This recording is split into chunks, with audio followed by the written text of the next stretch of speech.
இன்னைக்கு வந்து எல்லாருமே வந்து சுயநலமாக எல்லாம் போயிட்டு இருக்கிறப்போ நம்ம கற்றுக்கிட்டதை அடுத்தவங்களும் வந்து தெரிஞ்சுக்கணும், அடுத்தவங்களும் அதனால் பயனடையும் அப்படின்னு ஒரு நல்ல எண்ணத்தில் நீங்கள் செயல்படுறது எனக்கு ரொம்ப மகிழ்ச்சியாக இருந்தது. அதனால் உங்களுக்கு பாராட்டணும்னு நினச்சேன். இன்னைக்கு வந்து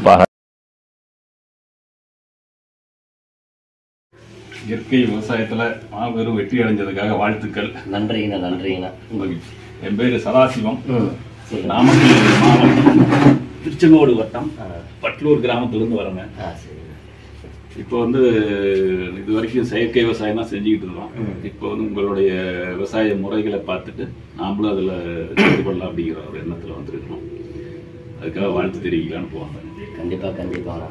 உண்மையுமே நம்ம விவசாயம்னா அது ஏன் செய்யறோம்னு ஒரு விவசாயி ஒரு நிமிஷம் நினச்சி பார்த்தாங்கன்னா அவங்களுக்கு புரிஞ்சு போயிடும். நமக்கு தேவை வருமானம், 10 தலைக்கட்டுக்கு 5 தலைக்கட்டுக்கு சொத்து சேர்க்கணும் அப்படிங்கிறதுல இவங்களுடைய சந்தோஷத்தை இழந்துடுறாங்க. மண்ணு வந்து முதல்ல மலராக பார்க்கணும். அதுதான் மெயின். அதுக்கு வந்து இயற்கை விவசாயம் ரொம்ப அடிப்படை தேவையாக இருக்குது. இப்போ நம்ம என்னென்ன பயிர் என்ன பண்ணுறோம்? நம்ம வந்து இப்போ தென்னை இருக்குது, பாக்கு, கரும்பு, சாணப்பாசி கரைசலை வந்து பயன்படுத்தலாம் அப்படிங்கிற ஒரு எண்ணத்தில். சரி சரி சரி.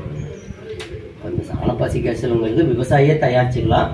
முடியாதவங்களுக்கு நம்ம கொடுக்குறோம். ஏன்னா எல்லாத்துக்கும் அந்த நாட்டு மாடு இருக்காது. இருந்தாலும் அதை செய்யறதுக்கான ஒரு பயிற்சி கண்டிப்பாக தேவை. அந்த பயிற்சியும் நம்ம கொடுக்குறோம். அதை பண்ணிக்கிட்டாங்கன்னா அவங்க எந்த இடுபொருளும் விலை கொடுத்து வாங்கணுங்கிறது இல்லை. அதாவது புண்ணாக்கு, நாட்டு சர்க்கரை, இந்த மாதிரி விஷயங்கள் நம்மகிட்ட இருந்துச்சுன்னா ஓகே.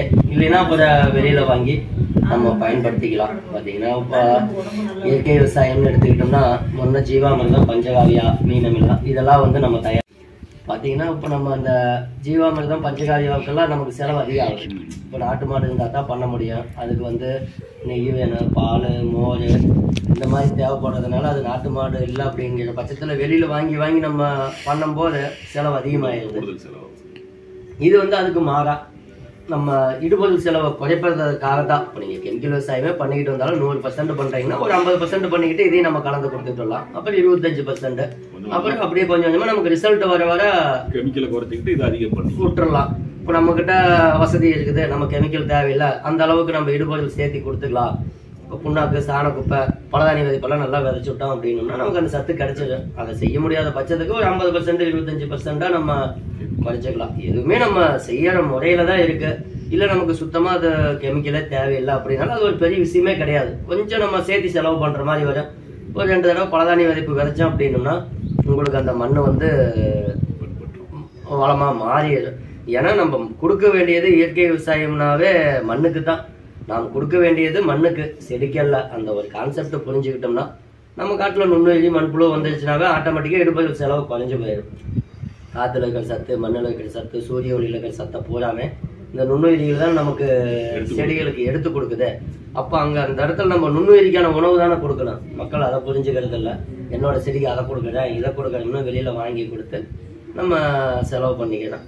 நம்மளாம் இப்படியோ ஒன்று தேடுதலில் போய் தான் கண்டுபிடிச்சி ஒன்று ஒன்றா ஒரு 4-5 வருஷமாக தேடி அப்போ இதை தெரிஞ்சுக்கிட்டு இதை பண்ண நல்லா ரிசல்ட் வந்துச்சு. மறுபடியும் மக்களுக்கு ஏகப்பட்ட மக்கள் இன்னைக்கு பயன்படுத்துறாங்க. நிறைய வந்து பயிற்சி எடுத்துக்கிட்டும் போறாங்க.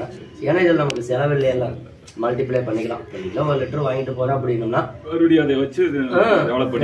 கிலோ சர்க்கரை, மீதி தண்ணி அது தயாராகிடுது. அதை மறுபடியும் காட்டு கொடுத்துட்றோம். அதுலேயே ஒரு 10 லிட்டர் வச்சுக்கிட்டு மீண்டும் தண்ணி ஊற்றி சர்க்கரை போட்டால் மல்டிப்ளை ஆயிடுது. இதுல இருந்து எடுத்து மீனமிலம் தயாரிச்சுக்கலாம். இன்னைக்கு மீனமிலம் எல்லாம் பார்த்தீங்கன்னா முன்ன 40 நாள் 50 நாள் ஆகும்.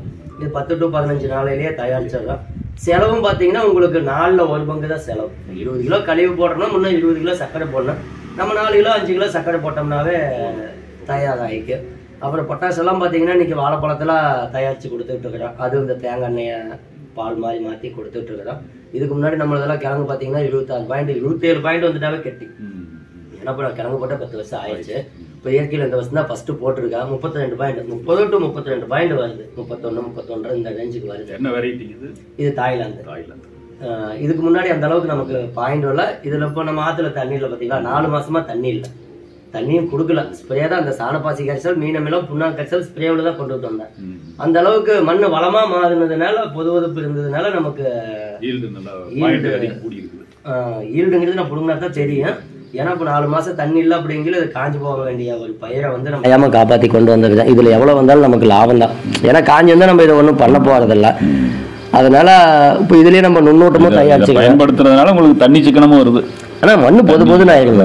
இப்போ மண்ணு பொதுன்னு ஆச்சுன்னா தான் உங்களுக்கு வேரோட்டம் ஓடும். வேர் ஓடிச்சுன்னா தான் கீழே ஒரு சல்லி வேர் வருதுன்னா மேலே உங்களுக்கு கிளைகளும் அந்த அளவுக்கு வரும், கிளைக்கும். அதனால இது நம்ம பயன்படுத்த என்னுடைய அனுபவம். சரி சரி சரி, நல்லா இருக்குது. வாங்கிட்டு போய் பயன்படுத்துறீங்களும் நல்லா இருக்குதுங்கிறன்னு தான் சொல்கிறாங்க.